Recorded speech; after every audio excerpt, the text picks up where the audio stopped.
Élise du Béguinage, c'était en juillet dernier. Direction le bois de la Cambre, 17 hectares de pelouse, 20 km de chemin et d'allées. Un véritable parc forestier qui subit depuis plusieurs années un réaménagement. Étape cruciale du chantier, la rénovation des différentes concessions qui sont éparpillées un peu partout dans le bois, et notamment le fameux chalet Robinson, incendié il y a plus de 15 ans. Pour en savoir plus, Dominique Brénard et Roselyne Marot se sont promenés dans le bois.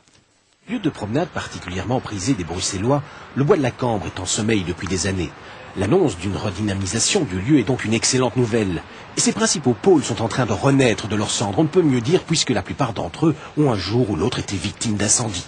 Propriétaire de 7 concessions dans le bois de la Cambre, la ville de Bruxelles a fini par s'atteler à faire avancer des dossiers de reconstruction longtemps bloqués à divers niveaux. Notamment les monuments et sites, mais peut-être à juste titre, les monuments et sites ont des desiderata assez pointus par rapport à des bâtiments classés, mais souvent c'était plutôt l'aspect économique du projet qui tombait à l'eau parce que ça prenait pas mal de temps et économiquement ce n'était plus viable, donc il fallait renégocier les concessions.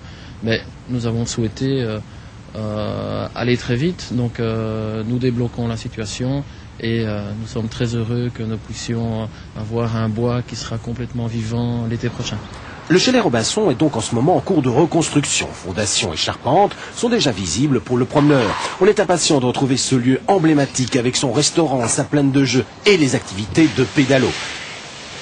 De même, le chalet Rossignol, abritant la discothèque des Jeux d'hiver, est actuellement en chantier. Ces 2 concessions devraient être opérationnelles pour juin 2009. Le chalet du Gymnase, qui abrite un bar-restaurant, devrait connaître pour sa part quelques travaux d'aménagement de sa terrasse, de sa patinoire et de sa plaine de jeux. Enfin, un lieu moins connu, le pavillon de chasse, situé avenue de Flore, est également en cours de chantier en ce moment. Il y aura ici une activité Horeca, mais le lieu abritera aussi un bureau d'information. Concrétisation d'un projet entre la ville de Bruxelles et le privé pour créer une ASBL chargée de l'information et de la promotion du bois de la Cambre. Alors rassembler non seulement les activités, l'ensemble des intervenants actuels donc, qui participent à la vie du bois de la Cambre, que ce soit les différents concessionnaires, les amis du bois de la Cambre, les gens qui s'occupent de vélo, de roller ou autres, et également un moteur d'activités futures, qu'elles soient culturelles, ludiques ou liées à toutes les idées bonnes qui pourront animer la vie dans le bois de la Cambre. Dès l'été prochain, le bois de la Cambre sera donc redevenu un espace vert dynamique et animé sur les chemins de promenade comme sur les terrasses. C'est le travail de toute une année scolaire en cours de morale.